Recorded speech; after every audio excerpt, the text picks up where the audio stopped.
Swayam Prabha. Digital India. Educated India.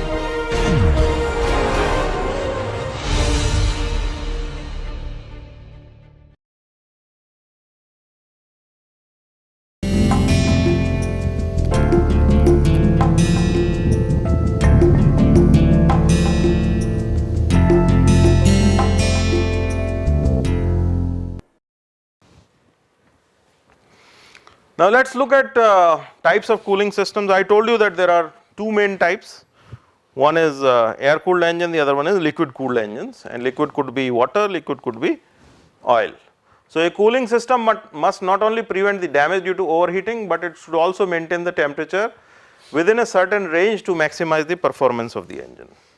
So during cooling, a medium is required, which could be air or a liquid, and different types of cooling systems that are used are, say among the liquid systems, this is direct or non-return type. Then second one is thermosiphon type. You must have heard all these names. Forced circulation type, evaporative cooling type, pressure cooling types, and then obviously the second type is air cooling system. Let us look at all of these in quickly. So in liquid cooling system, this is how the situation is. You have a piston connecting rod, this is the combustion chamber. Here you have what you call as water jacket. So the water is flowing through it. And there is a water transfer port, this is the cylinder head, the spark plug, these are the valves, valve ports. All of these are also water cooled. So there is a water jacket all around, which is an integral part of the cylinder block. Okay? So and there is a gasket in between the cylinder block and the cylinder head, which ensures that this water does not leak into the combustion chamber. Okay, so in this system mainly water is circulated through the jacket around the cylinder. If you like, you can also circulate oil, replace water with oil. Oil cooling is more effective, okay, but the cost goes up. Okay, so is circulated through the jacket around the cylinder, cylinder head, valve ports and seats. The heat is collected by the liquid, which could be oil or water, and then it is transferred to the atmosphere through a radiator. So there is one heat exchange that is taking place here. The water that gets heated also needs to be rejecting its heat. So that heat is rejected in another heat exchanger, which is called radiator. This is liquid, this is this is solid to actually gas to solid and solid to liquid heat exchange taking place here.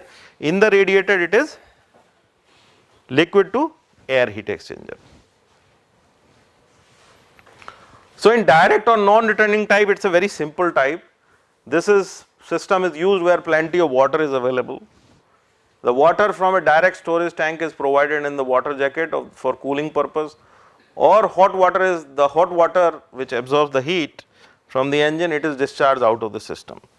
In the villages, I am sure many of you must have gone to villages, there are pump sets, right. They take the water out from the well or from the tube well. They generally use this kind of a system. So what farmers do is they put the water going through the cooling jacket, it comes out, it becomes warm, and the warm water can then be used by the farmers for bathing purpose in the winter time. You must have seen this in the villages. Okay. So anyway, so this is called direct or non-returning system. The second is thermosiphon system. Thermosiphon system means you are creating a siphon because of the temperature difference. That is thermosiphon, right. So it is very simple system. Somehow you absorb the heat, transfer the heat into this, and when you transfer the heat, then what happens? The warmer water is lighter, it has low density, it has a tendency to rise. So it rises and then it is cooled, and then once it is cooled through some kind of a radiator, its density becomes more, and then it takes the space here, again absorbs the heat, then the circulation is maintained. And here you are not using any pump, the circulation is maintained because of sheer difference in temperature, hot water and cold water. Okay, so that is called thermosiphon system. So heat is supplied to the cooling water in the tank, and due to the density difference, the fluid travels to another tank connected to this. The main, and obviously here there has to be some kind of a mechanism by which you reduce the temperature before it comes back. The main advantage of this system is automatic circulation of cooling water, but because of the thermosiphon system, it cannot be very rapid, it cannot be very fast. Thermosiphon system density, because the density, no external force, the water rises very slowly. So if you have an application where you need to reject large amount of heat, obviously this system will not be very useful. This system will only be useful for maintenance free, low heat rejection kind of systems. Okay. So this is not very useful for requirement of higher flow rates or higher heat, where you want to dump large amount of heat. Where you want to dump large amount of heat, this system will be useful. This is called forced circulation system, okay, and all the cars actually use this kind of a system, okay, and this system is majorly used in all kinds of automobile where water flow rate is also assisted by a pump. Let's look at this whole schematic. So you have an engine here, obviously the water is flowing through it, okay, and then it passes through a thermostat. Thermostat is nothing but an on and off kind of a device. Say for example, when the engine is cold, then do you want that your water should be passing through the radiator? No, because you want the engine to obtain optimum temperature quickly. Why do you want engine to obtain a temperature quickly? Because when you start the engine from cold, your engine is cold, lubricating oil temperature is also cold, and at colder temperature lubricating oil will have higher viscosity. If it has higher viscosity, then the force that is required for the piston to travel will also be more. So there will be more frictional losses, okay. So you want that as soon as the engine is started, it should obtain that cooling water temperature should be 80-85 degree very quickly. So what you do, you then activate this thermostat, and this does not go to radiator, water comes back and it is circulated. Once the temperature goes above that cut limit, then this thermostat opens and water goes into radiator, and where the heat is removed and then cold water goes. So this is a on and off kind of a device, and obviously here you have a fan and here you have a pump, okay. This pump and fan normally in automobile are in older automobiles, before this era of mechatronization of the automobiles, these used to be together, but now in modern automobiles post ECU, post the introduction of ECU, this fan is an electrical fan, okay. So it gets on when required only, and this pump is also electronic pump, okay. So this is a schematic, classical schematic of an automobile cooling system, and obviously this is before the advent of ECUs, okay. So this is all mechanical. So this fan is driven by a belt pulley. So there is a V belt here which is connected to what? Which is connected to the engine crankshaft. So as soon as you crank the engine, this also starts, okay. So the fan is driven by belt pulley and draws the air from the atmosphere through the gaps between the radiator gaps, and then this air flows through this radiator gap. You have this cylinder, these are the valves, every heat is generated here, okay, and there is a thermostat here, because again here, although the fan is on all the time when the engine is starting, but you don't want the water to be circulated, because you want this temperature to rise. So this will cut off the temperature, cut off the circulation of the water. Once the temperature is obtained, only then it will allow the circulation of water. So then what will happen, it will get filled in this header tank, and then it will pass through this tubes through the radiator, where the heat exchange will take place, and when the heat exchange takes place, this hot water will become colder and heavier, so then it will get accumulated in the bottom tank, and from here through this pump it is again circulated back. So this is a classic forced circulation system which is used in most cars. Nowadays what changes in modern cars have taken place is that there is no belt drive, mostly it is electrical fan, okay. Now if you look at the radiator, function of the radiator, what is the function of this radiator? The function of this radiator is that whatever heat is accumulated by cooling water, it should be removed to the atmosphere through the air. So you have this kind of arrangement, so you have these tubes, okay, and then you have these, fins. This is exactly similar to what you see behind a air conditioner, exactly the same kind of a thing, okay, and this is the front view and this is the top view.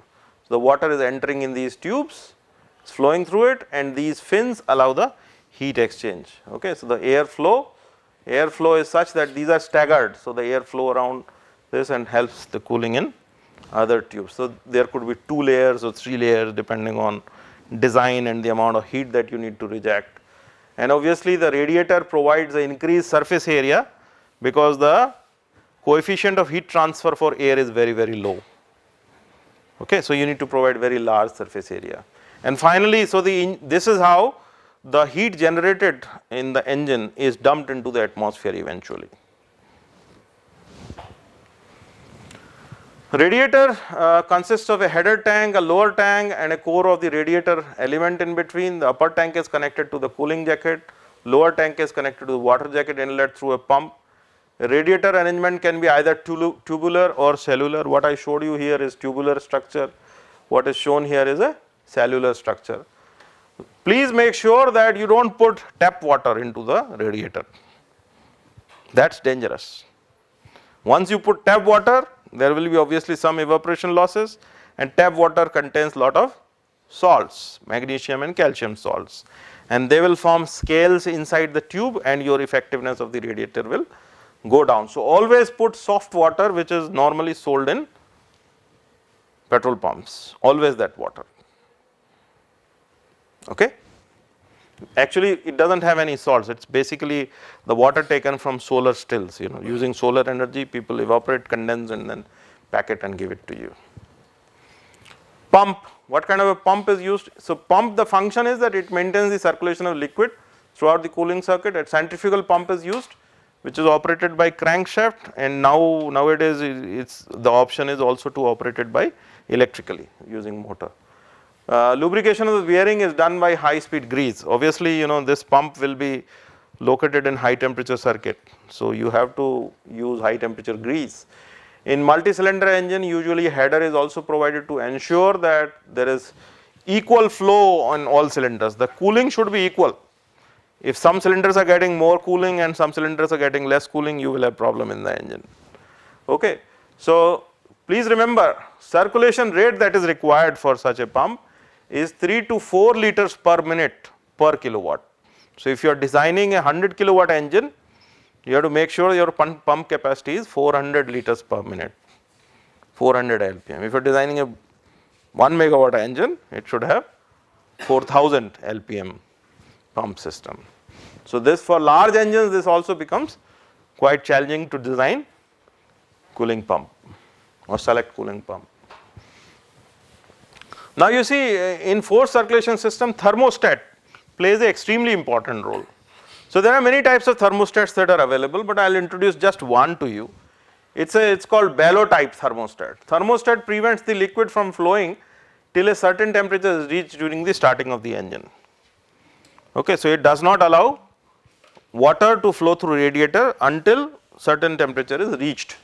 A bellow type thermostat uses bellow with liquid water under reduced pressure. So this is a bellow, it is having some evaporative liquid, okay. Suppose evaporation temperature is 80, you have set, okay.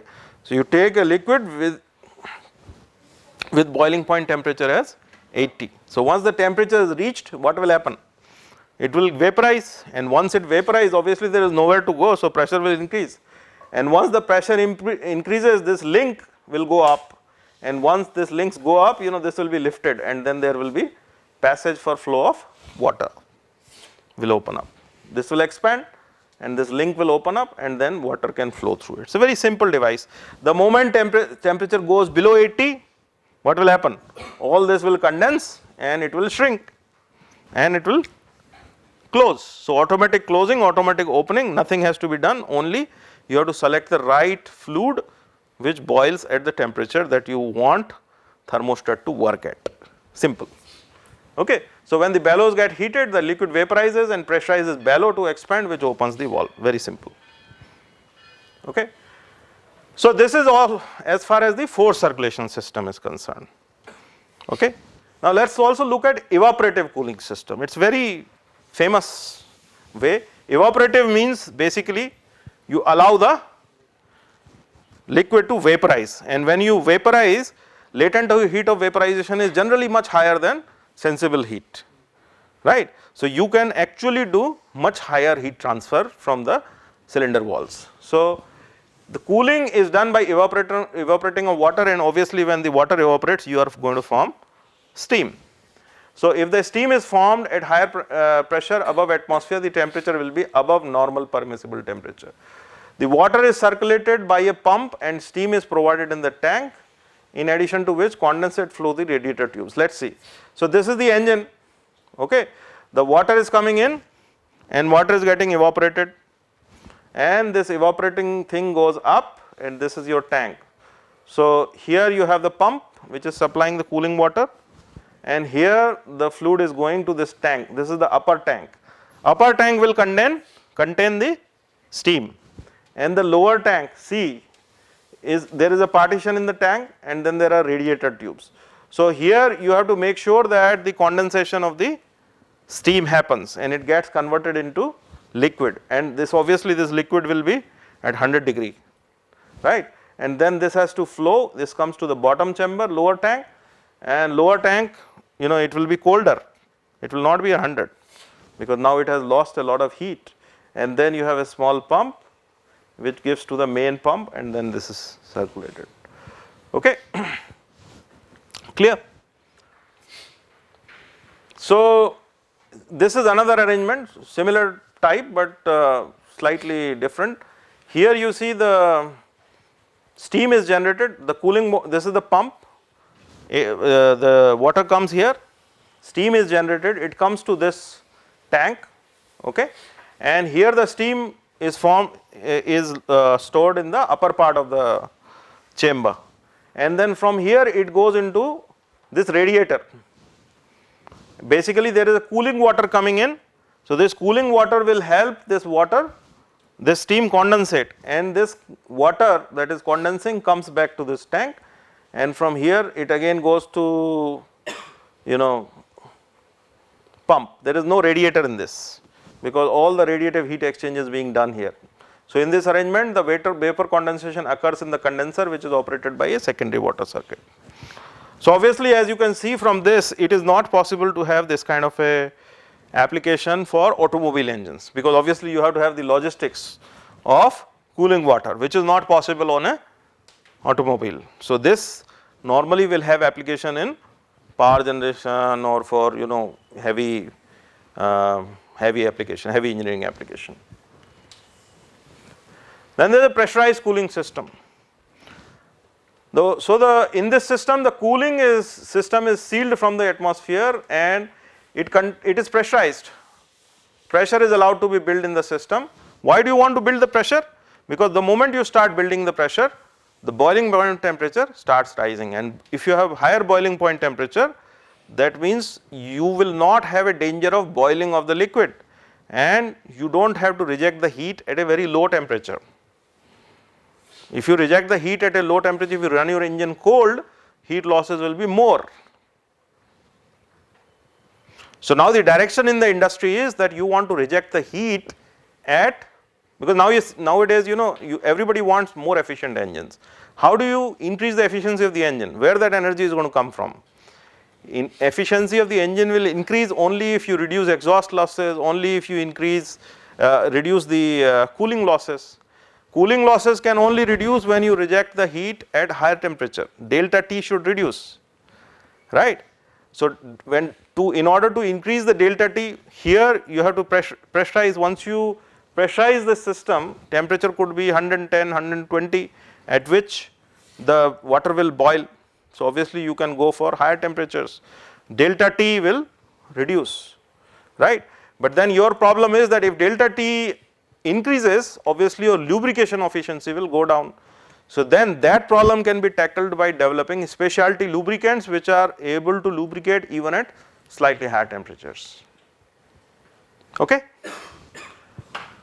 So in this system, cooling system is sealed from atmosphere and a certain amount of pressure is allowed to build in the system so that the boiling point of the water rises.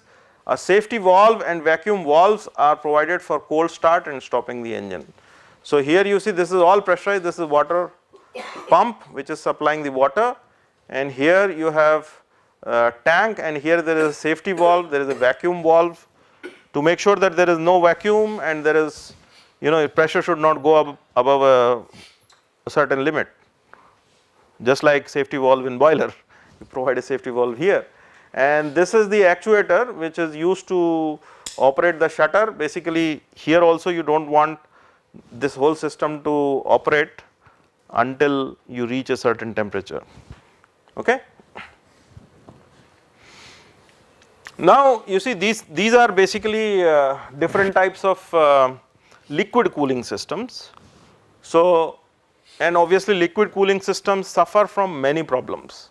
Suppose you have a car, you could run into many problems related to cooling system, right? They require a lot of maintenance. So let us see what are the kind of problems that we can experience in a cooling system for an automobile or for other engine application. First is the coolant level. Coolant level, if it goes beyond a certain level, obviously the cooling will be affected.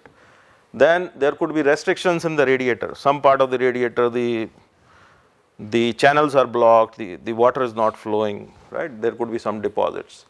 Stuck thermostat. So thermostat is completely stuck and it is supplying water even when you are starting the engine from cold. Okay, there could be defective water pump, there could be fan shrouding problems, there could be frozen coolant. Okay, coolant can get frozen. There could be defective cooling fan, there could be exhaust blockage, there could be inoperative EGR valve. So these are some of the issues. Okay, say for example, if there is a thermostat can get stuck, there could be damaged coolant reservoir, there could be swollen upper radiator hose. Okay, there could be defective radiator cap and where the leakage is taking place. There could be leaking pump and worn bearings in the pump. There could be defective fan clutch. So these are some of the problems that can happen in the engine. So, you must have seen that in most of the modern cars, the coolant is not water. There is a coolant which is green in color, right?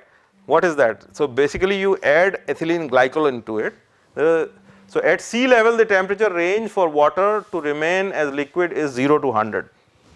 Okay, within the engine coolant system, when you pressurize, the boiling point can be raised up to 125 in pressurized systems. The main disadvantage of using water in the cooling system is that it can freeze in winter conditions and it can cause corrosion. So if you are in Jammu and Kashmir or Ladakh region, in the night it is possible that temperature can rise, dip below 0 degree. So if the water freezes, what will happen?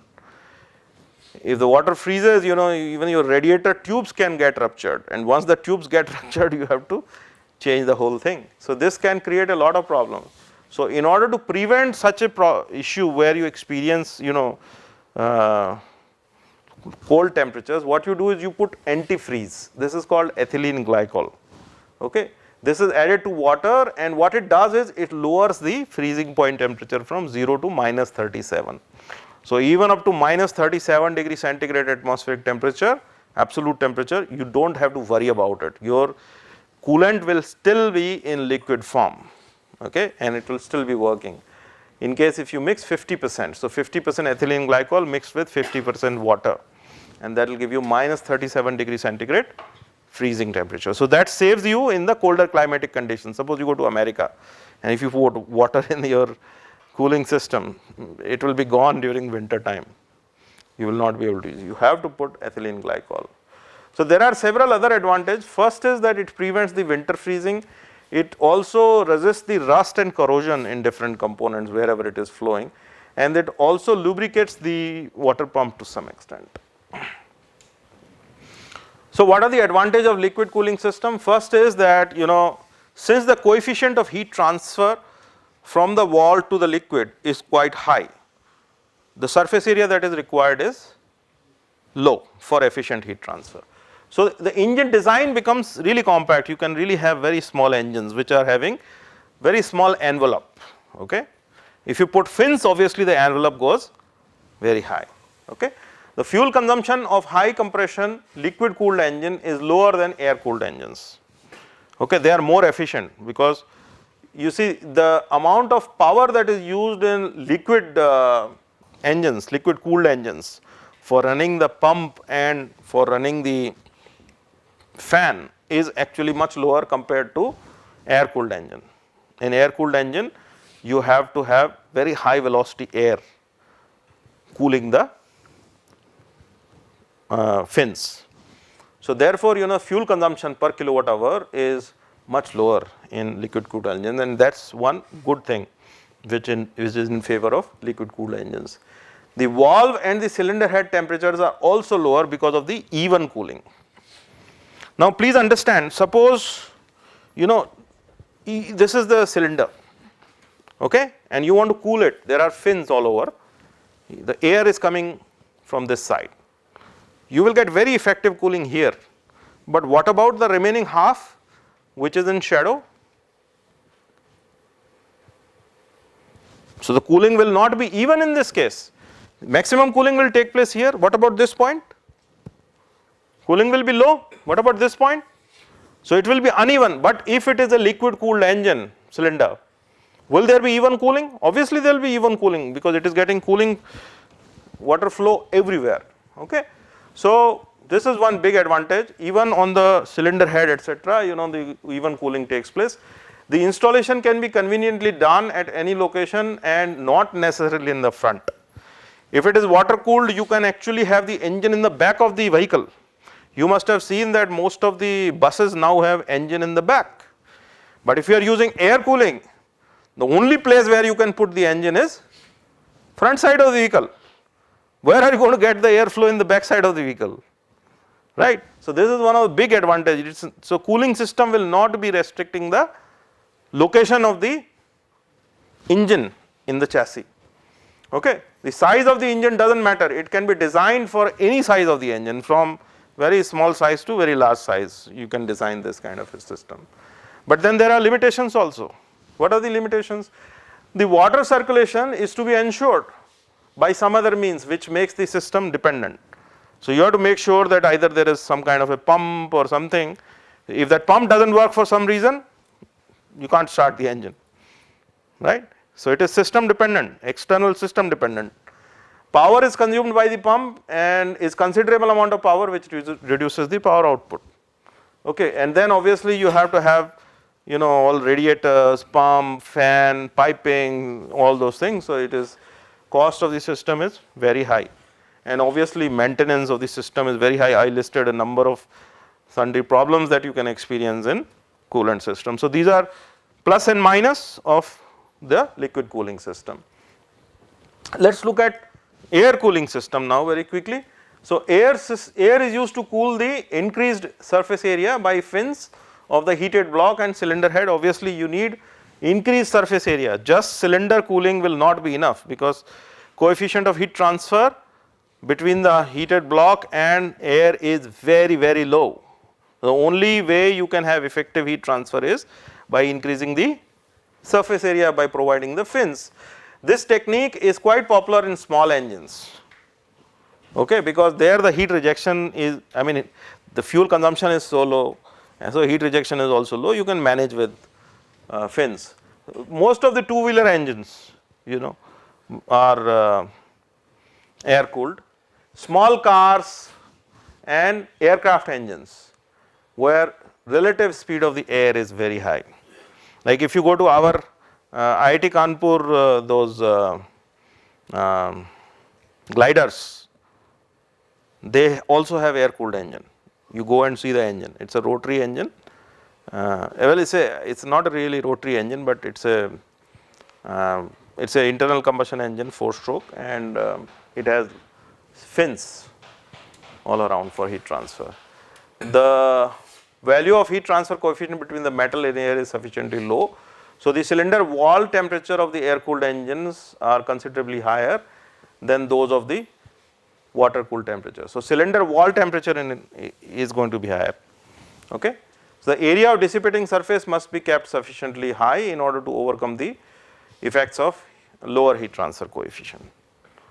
So, you see this is a typical engine and you have fins all over the place, you know, on the cylinder and on the cylinder head. So, fins are used to increase the area of contact of the surrounding air for heat transfer. Normally these fins are tapered 3 to 5 degree to give sufficient draft to the pattern. To close the spacing of the fins is avoided, you do not close the spacing because it is going to restrict the airflow. Many designs of fins are used, there could be rectangular fin, there could be trapezoidal fin, and this kind of a fin. Okay. So, let us look at this performance. These are 40 mm length, this is the base and this is the fin end. So, this is the base here, this is the fin end, and these are 4 designs A, B, C and D, and this thickness is about 6 millimeter. And on the y axis we have T upon T root. T is the temperature at a particular, and suppose you want at half. So, you will look at half the length for design D. So, here if you look at these 4 designs, you know, this is D, this one, this is the A design, this is the B design, this is the C design. Depending on your requirement, you will choose one of the designs. So, in addition to spacing, the dissipating capacity also depends on cross section and the length of the fin. If you just keep on increasing this length, is it going to increase the heat transfer? No, it is not going to increase the heat transfer, that you must have studied in heat transfer. Okay, the temperature of the fin decreases from the root to the tip, and hence very long fins will also be ineffective. Now, I just gave you an example that if you have a cylinder, obviously if the air is coming through this side, you know, only this half will be cooled. Now, if you want to cool this, you have to provide some kind of a baffles, okay, so that the back side of the cylinder, which is in the shadow, is also cooled. So, baffles force the air through the space between the fins. It is desirable to have negligible kinetic energy loss between the entrance and the exit. So, if there is kinetic energy loss, that means you are having some kind of a restriction, and that you do not want. Okay. So, many kinds of baffles are, so this is full baffle, this is half baffle with the straight exit, this is half baffle but with increasing cross sectional area, this is another design of baffle. So, there are many baffle designs that you can actually choose for your particular application. Okay. What are the advantages of air cooling system? So, the main advantage is that the design of the system is simple, you do not need any pump, you do not need any fan or radiator or piping, etc., and there is no water jacket. So, even the cylinder block will be lighter. Okay. They are simpler and there is hardly any maintenance required. No extra fluid leakage to be dealt with. There is absolutely no possibility of hydraulic jamming of the cylinder because of the leakage of coolant into the cylinder. Okay. So, engine is not subjected to freezing troubles. So, there is no problem of putting ethylene glycol, etc. Okay. And power to weight of the engine is better, power to weight ratio. You can produce more power from per unit kilogram of the weight of the engine. That is why, you know, this is very popular, and there are no external components required. So, for maintenance free applications such as 2-wheelers, this is really preferred, but then there are limitations, and the limitations are that it is very difficult to implement for large engines. Suppose you want a car or a truck engine to be air cooled, it is going to be very challenging. Then cooling is obviously not very uniform, so thermal expansion will also be not very uniform, and this is going to create a problem. And then you have higher working temperatures, obviously because of low coefficient of heat transfer, and it produces more aerodynamic noise because the air flows through the fins, etc. So, it creates a lot of noise. So, engine will be noisy not because of combustion noise, but because of the air that is flowing through the fins at high speeds. Okay. Specific fuel consumption is slightly higher, and lower maximum allowable compression ratios. You can't go to much higher compression ratios using this particular cooling system work. So, one of the problems, major problems with the conventional car engine design or motorbike engine design is that the piston moves up and down in a straight line, and when it is reaching close to top dead center and bottom dead center, it has to come to a grinding halt. So, lot of this kinetic energy is wasted, then it has to change its direction and come back. Okay. So, this reciprocating motion is what causes lot of loss of energy. And if you look at the wheels, reciprocating motion is a linear motion. What we really need to propel a vehicle on the road is a rotary motion. So, this reciprocating motion has to be converted to rotary motion with the help of appropriate mechanism, which we call as crank slider mechanism, right. So, this creates a big problem. So, road wheel require different types of motion, which is essentially a rotary motion. To convert a reciprocating motion into rotary motion, the pistons are linked to the crankshaft, and as the pistons go up and down, they cause the crankshaft to rotate. Okay.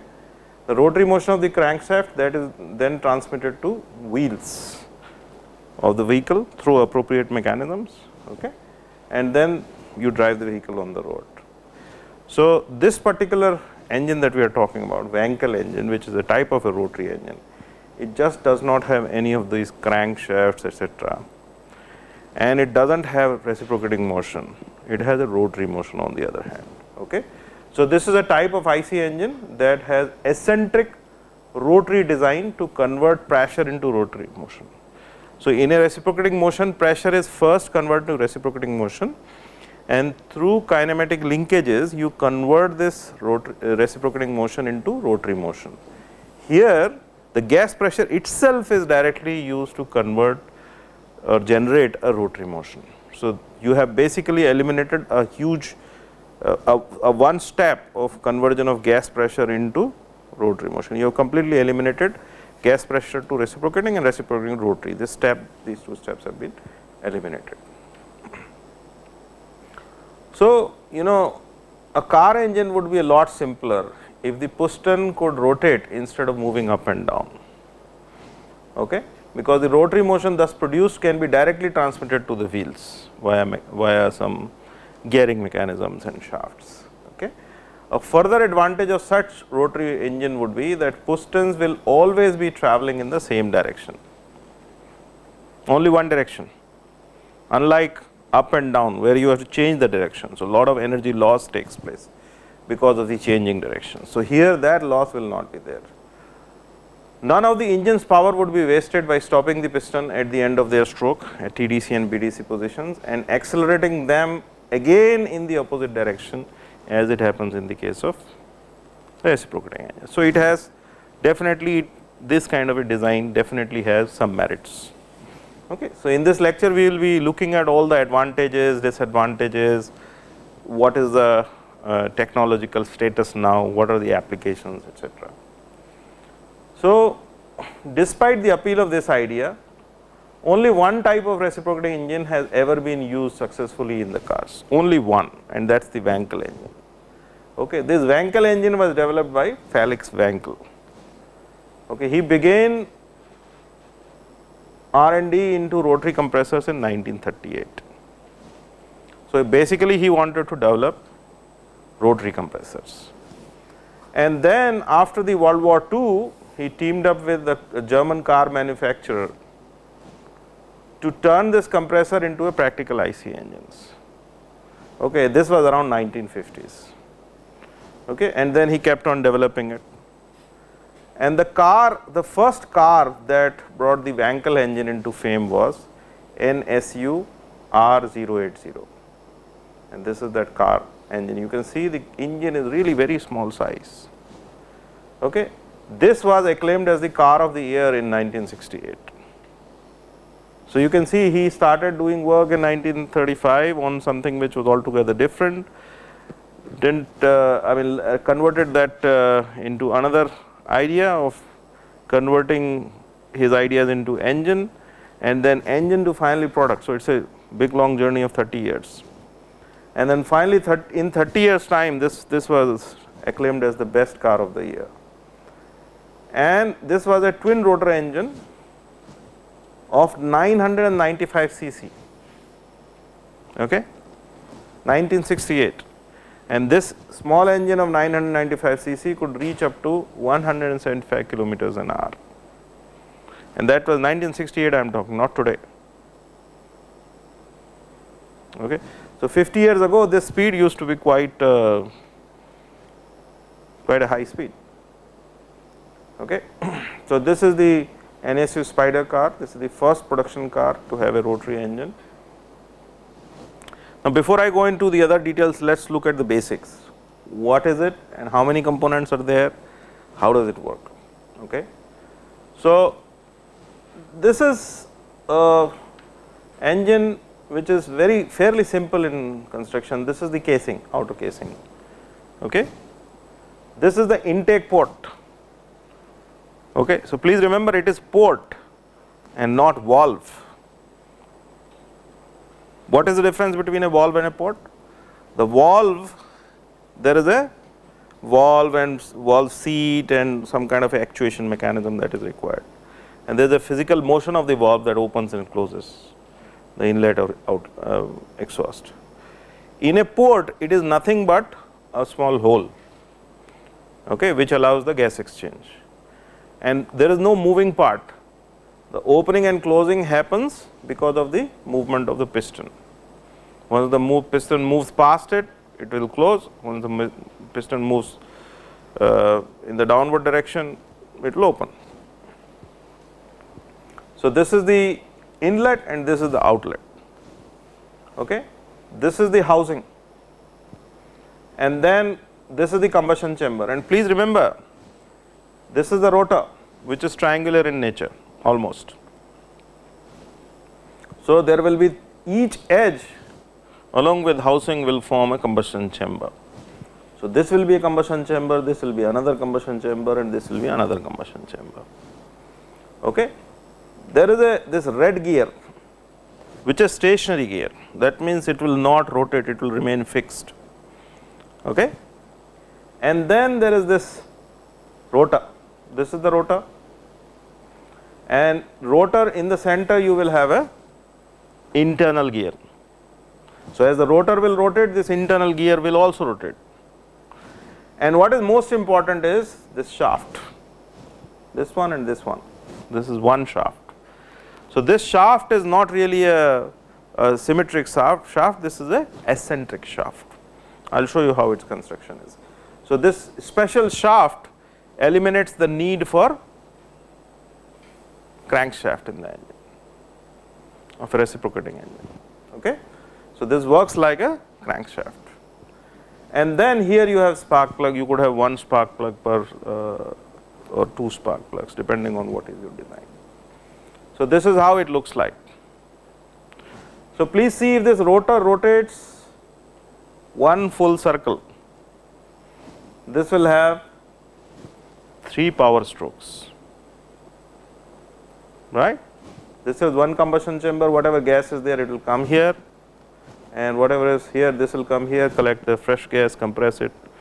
So, one rotation will have 3 combustion events.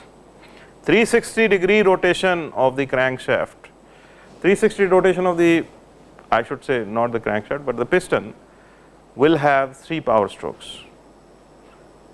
So, that means the power density of this engine is going to be much higher than reciprocating engines, because in a 4-stroke reciprocating engine, spark ignition engine, you have 1 power stroke in 720-degree crankshaft rotation, right. So, here you can put actually more amount of fuel, you can generate more amount of power because of the construction.